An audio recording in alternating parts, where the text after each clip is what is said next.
ఆర్సీబీని ఎందుకు ట్రోల్ చేస్తూ ఉంటారు మీరు సోషల్ మీడియాలో? నేను అసలు ట్రోలే చేయను RCB. Social media Star Sports లో కూడా అబ్బే నేను అస్సలు ట్రోల్ చేయను. అది Jio cinema. First of all Jio cinema Star Sports లో లాస్ట్ వరకు చేసా, ఈసారి జియో సినిమాకి వచ్చా. ఈ అయ్యయ్యో కాంట్రవర్సీ ఏమిట్రా అంటే అది ఆర్సీబీని ట్రోల్ చేసింది కాదు. ప్రాబ్లం ఏమైందంటే రీల్ మాత్రమే అప్లోడ్ చేసేసరికి జనాలు అది మాత్రమే చూసి ఆర్సీబీని ట్రోల్ చేస్తాను ఫిక్స్ అయ్యి ఇష్టం వచ్చినట్టు వేసుకున్నారు.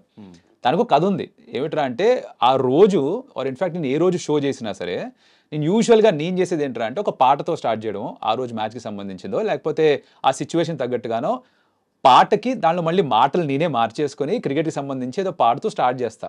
ఇది నాకున్న ఒక అలవాటు, నా యూఎస్పీలా మార్చుకుందని ట్రై చేస్తున్నాను అనమాట. దాంట్లో ఆ రోజు కూడా ఇంకేదో ప్రీ షోలో ఒక పాట పాడాం. ఈ ఫస్ట్ ఇన్నింగ్స్ అయిపోయేసరికి 287 కొట్టేసరికి ఇంత పెద్ద రికార్డ్ వచ్చేసిందని చెప్పి ఒకవేళ బౌలర్సే వాళ్ళ బాధ చెప్పుకోవాలంటే, ఏంటి బౌలర్స్ అందరూ ఆర్సీబీ బౌలర్స్నే కాదు బౌలర్స్ అందరూ వాళ్ళ బాధ చెప్పుకోవాలంటే ఏం పాట పాడతారో, మైండ్ వాయిస్ ఎలా ఉంటుంది అనుకుంటే ఈ పాట నాకు గుర్తొచ్చింది పాడేశాం. అది ఉట్టి పాట వరకు వేసేసరికి జనాలు ఏదో ఆర్సీబీని పట్టుకొని ట్రోల్ చేస్తున్నాడు, విరాట్ కోహ్లీని ట్రోల్ చేస్తున్నాడు అని ఫిక్స్ అయ్యి లెఫ్ట్ రైట్ సెంటర్ ఇచ్చుకోవడం మొదలుపెట్టారు.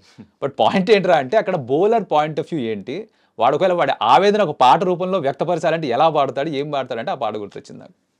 అది ఆర్సీబీ ఒకటేనే కాదు, మెయిన్ క్రికెట్లో జరుగుతున్న ఆ మ్యాచ్ జరిగిన థింగ్స్లో ఏది హైలైట్స్ జరుగుతున్నాయో ఆ హైలైట్స్ అంతా ఒక కామెడీ స్క్రిప్ట్ రూపంలో మీరు వీడియోస్ చేస్తుంటారు ఇన్స్టాగ్రామ్లో.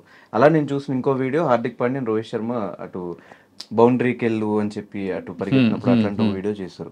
సో ఒక కమెంటరీ చెప్తున్నప్పుడు ఒక అన్ని మ్యాచెస్ని రిఫర్ చేసుకుంటూ ఒక కమెంటరీ చెప్తున్నప్పుడు ఇలాంటి వీడియోస్ చేయడం వల్ల ఏదన్నా మీకు పైనుంచి ఏమైనా ఆర్డర్స్ రావడం కానీ వాళ్ళు యాక్సెప్ట్ చేయకపోవడం కానీ అలాంటివి జరుగుతాయా? మీకు అంత ఫ్రీడమ్ ఇచ్చారా అనేది నా క్వశ్చన్. ఇన్స్టాగ్రామ్ నా పర్సనల్ కదా. ఇన్ఫాక్ట్ నేను కామెంటరీలో చేస్తున్నప్పుడు రిస్ట్రిక్షన్స్ ఉండొచ్చు.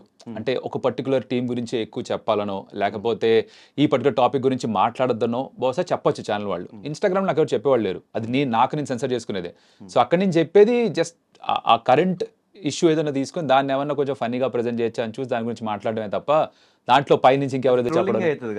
ట్రోలింగ్ ఎలా అవుతుంది? ట్రోలింగ్ అయితే ఆబ్వియస్. ఏది ఎవరిని ట్రోల్ చేసినట్టు ఎక్కడ? మీది ఇంకో వీడియో చూసాను నేను. ఎందుకు ప్యాట్ కమిన్స్ ని 20.5 lakhs పెట్టి 20.5 CR పెట్టి కొన్నారు, విరాట్ కోహ్లీకి 17 lakhs 17 crores ఇస్తున్నారు, వాళ్ళకి ఎంత ఇస్తున్నారు అని చెప్పి అది ట్రోలింగ్, అది కంపారిజన్. అది in fact not just Pat Cummins. నేనేమన్నా ఆ రోజు ఐ థింక్ ఒకరిని తక్కువ చేయడమే కదా. తక్కువ చేయడం కాదు, కంపేర్ చేయడం. ఇప్పుడు ఏదైనా కంపేర్ చేయడమే కదా. ఇప్పుడు మనం బయటికి వెళ్ళి ఏమైనా కొనుక్కుంటున్నాం అంటే ఫర్ ఎగ్జాంపుల్ ఒక సోపే కొనుక్కుంటున్నా, నేను సోప్ చూసి soap A soap B soap C compare చేసి కొనుక్కుంటా. సోప్ ఏనే ప్రతిసారి తీసుకుంటాను. లేదు సోప్ బి ఏముంది, దీనిలో క్వాలిటీస్ ఏంటి, దానిలో క్వాలిటీస్ ఏంటి, రెండు క్వాలిటీస్ ఏమంటే దీని ప్రైస్ ఎందుకు చూస్తామా లేదా? అలానే చెప్పింది అది కూడా. ఇన్ఫాక్ట్ నేను అక్కడ ప్యాట్ కమెంట్స్తో ఆగిపోలేదు. This another reel where I told that 5 6లు కొట్టిన రింకు సింగ్కి 50 లక్షలు, 5 6లు ఇచ్చిన ఎస్దేయాలకి 5 కోట్లు అని.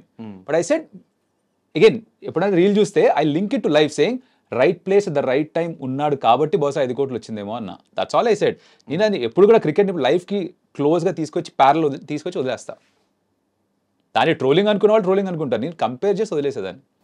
అండ్ రోహిత్ శర్మ కెప్టెన్సీ పోయినప్పుడు అట్లాంటి వీడియోస్ చేశారు. రోహిత్ శర్మ కెప్టెన్సీ పోయినప్పుడు అది యాజ్ అ ఫ్యాన్ రియాక్ట్ అయ్యాను నేను. లైక్ ఏ విధంగా అయితే కెప్టెన్సీ నుంచి పక్క జరిపేశారో దానికి రియాక్ట్ అయ్యి. ఇప్పుడు ఒక 5 times ఛాంపియన్షిప్ అందించిన కెప్టెన్ తనంతట తాను నేను కెప్టెన్సీ నుంచి పక్కకి వెళ్తున్నానంటే ఒక రకం. ఎవరు ఇంత గోల చేసేవాళ్ళు కాదు. లైక్ విరాట్ కోహ్లీ ఎప్పుడైతే ఇండియన్ కెప్టెన్సీ నేనే వదిలేస్తున్నా అన్నాడో ఎవరు రియాక్ట్ కాలేదు. ఆర్సీబీ కూడా నేను ఇంకా కెప్టెన్సీ చేయనని చెప్పిన తర్వాత ఎవరు రియాక్ట్ కాలేదు. ధోని నేనే క్యాప్టెన్సీ వదిలేస్తున్నాను, రుతురాజ్ గైక్వాడ్ క్యాప్టెన్ అంటే ఎవరు రియాక్ట్ కాలేదు. ముందు సీజన్లో జడేజా క్యాప్టెన్సీ ఇచ్చేస్తున్నా అంటే ఎవరు రియాక్ట్ కాలేదు. కానీ ఇక్కడ జరిగింది ఏంటి, సడన్గా రోహిత్ శర్మ క్యాప్టెన్ కాదు మేమే మార్చేస్తున్నాం తీసి పక్కన పెట్టారు. ఆ తీసి పక్కన పెట్టిన విధానం ఎవరికి నచ్చలేదు. ఇప్పుడు హార్దిక్ పాండ్యా మీద ట్రోలింగ్ ఎందుకు పెరిగింది అంటే జనాలకి తన మీద ద్వేషం కంటే కూడా రోహిత్ శర్మ మీద ఇష్టం ఎక్కువ.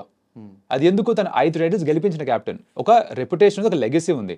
దానికి ఏమాత్రం మర్యాద చూపించకుండా బిహేవ్ చేశారు మేనేజ్మెంట్, టీమ్ మేనేజ్మెంట్. నేను అక్కడ కూడా చెప్పింది హార్దిక్ పాండ్యాని ఎప్పుడు కూడా నేను ఎక్కడ వేలెత్తి చూపించలేదు, మేనేజ్మెంట్ తీసుకున్న నిర్ణయం అది. కానీ జనాలు అందరూ పడేది మటుకు హార్దిక్ పాండ్యా మీద. తనేదో చేశారు అనుకోండి, తనే వచ్చి రోహిత్ శర్మ పక్క జరపలే, మేనేజ్మెంట్ చేస్తేనే జరిగింది అది.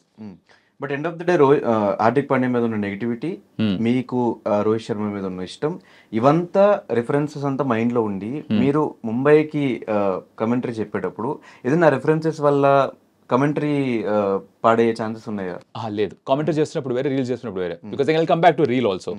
నేను ఈ మధ్య ఐపీఎల్ స్టార్ట్ అయిన తర్వాత ప్రతి team fans will be like ఒక ట్రెండ్ ఉంది సోషల్ మీడియాలో, అదే ట్రెండ్ ఫాలో మిగతా టీమ్స్ కూడా చేశా.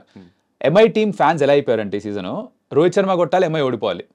ఇది స్టాండర్డ్ ఎక్కడన్నా చూడండి. రోహిత్ శర్మ కొట్టాలి, ముంబై ఓడిపోవాలి. అంటే మీరు టీంని కాదు ఒక ప్లేయర్ని మటుకే ఐడలైజ్ చేస్తున్నారు, ఆ ఫ్యాన్డమ్ చూపిస్తున్నారు. వాట్ ఈస్ ఫ్యానిజం అనేది ఏదైనా అండి. దానికి నేను యాక్చువల్లీ ఐఎమ్ అగెయిన్స్ట్ దట్.